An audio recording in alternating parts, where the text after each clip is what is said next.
परमानन्दं कृष्णं वन्दे जगद्गुरुं कृष्णं वन्दे जगद्गुरुं कृष्णं वन्दे जगद्गुरुं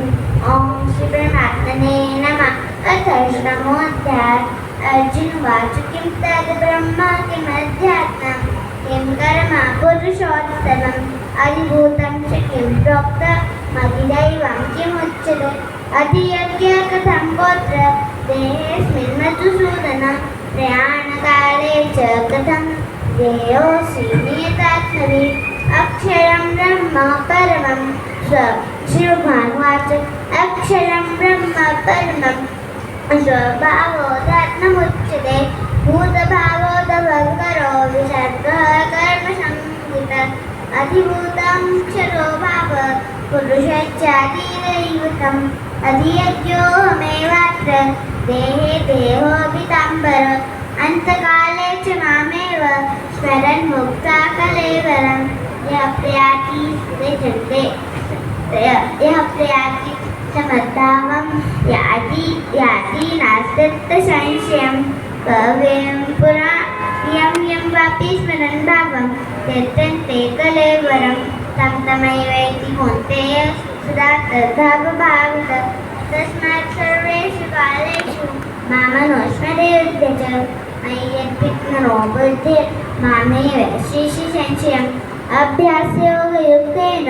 चेतसानान्निगामिना परमं पुरुषं दिव्यं याति पाठानुचिन्तयन् कविं पुराणमनुशासितारः मनोरणीयान् स्मृत्य सर्वस्य दाता मादित्यवर्णं तमसः परसः प्रयाणकाले मनसा चलेन भक्त्या युक्तो योगबलेन चैव भ्रुवोरमध्ये प्राणमावेश्य सम्यक् सतं परं पुरुषमुपैति दिव्यं तदक्षरं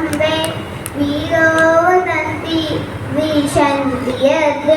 तयो वीतराग यदि चान्तब्रह्मचर्यं चरन्ति तत्ते पदं संग्रहेण प्रवक्ष्ये सर्वदानानि संयम्य मनोवृत्ति निरुद्ध च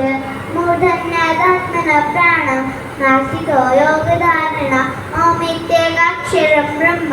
व्याहरन् नामनुस्मरन् यः प्रयाति तदेहं स याति परमां गतिम् अनन्यचेतः सततं यो मां स्मरति नित्यशः तस्याहं सर्वभावः नित्ययुक्तः स योगिनः मामुपेत्य पुनर्जन्म